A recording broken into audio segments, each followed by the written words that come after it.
ghost story that sounds completely unbelievable, but is entirely true. Trigger warning, I'm going to mention, it's taken me so long to tell this full story because it's genuinely one of the scariest things that's ever happened to me. So when me and my husband bought our first house, things started to get weird very quickly, but it took about 2 years before it all came to a head. The first thing that I noticed is every morning when I woke up, even though I had tucked all the chairs into the kitchen table, one chair was always in the same chair, was always taken out from the table and facing down the hallway, which was where all the bedrooms were. That happened for a while, and it took me a minute to pick up on the fact that it wasn't my husband doing it, and my husband picking up on the fact that it wasn't me.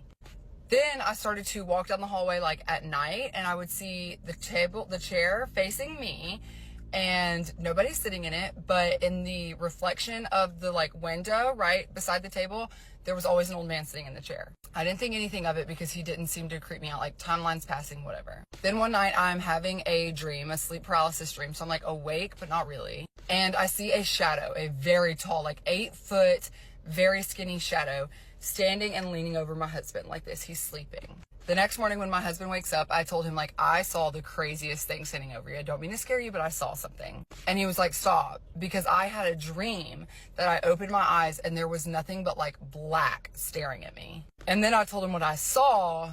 And like, I mean, you just like that kind of coincidence. A few months go by and then we're sitting in the living room, and this is a house that was built in the 60s. So we had this like big bay window in the living room, and we were on an acre, and basically all of that acre was our front yard. And we hear scratching on the front window, on the outside of the front window. And it wasn't anything like a raccoon, or it could have been anything like that. We were still in a neighborhood. And that just wasn't something we often saw. I mean, the front porch was literally like this big. I wouldn't even call it a porch. So me and him get kind of like uncomfortable and weird. We're like, let's go back to the bedroom. We go back to the bedroom and we lay down, and all of a sudden we hear such a loud bang. We thought that both of our bookshelves, we had like 8 foot tall bookshelves in our living room with we collect old books and like all the old National Geographics.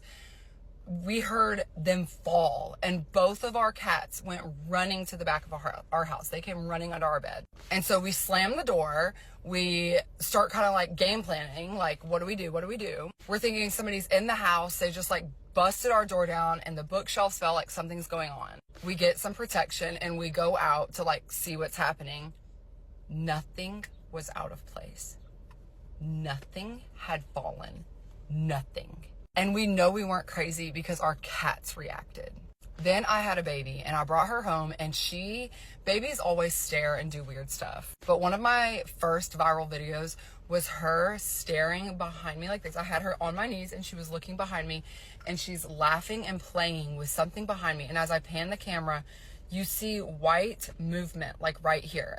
The video's on TikTok, so we can find it. I would say about a month after that, I was rocking her in her room at night. I was fully awake. I was not dreaming. I was not sleepy. Like, I'm full mom mode. I'm up. Her bedroom looked all the way down the hallway where that chair is facing me, as it has for the last 2 years that we lived there. And as I look up into the hallway, I see facing the corner, like looking into my bedroom, because her room's here and my bedroom's like here. So standing, looking into my bedroom where I'm in her bedroom, is a full-on, hooved, extremely tall, horned. I immediately start praying. I immediately out loud start praying. And of course, this is at 3 a.m. So the next morning, I tell my husband, I saw something crazy. I'm getting out of here. And he said that he looked over on the monitor at about 3 a.m. and he saw something moving around in the bedroom. Mind you, this is when I was rocking her, and the monitor does not face the rocking chair. So I loaded up my baby.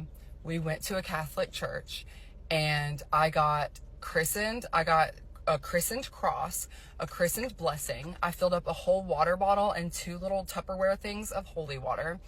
I had an entire, like, the cross hanging on the entryway of our house. I walked around. I had one of my Catholic friends come over and bless our home. I walked around dousing holy water and praying over the entire house. I bathed my daughter in holy water. I bathed her in holy water. That's how much holy water I got. They probably thought that I was insane. And then every night before bed, I would bless her head, and I would bless every single one of, like, me and my husband and every doorway in our house. After that, we never had another incident.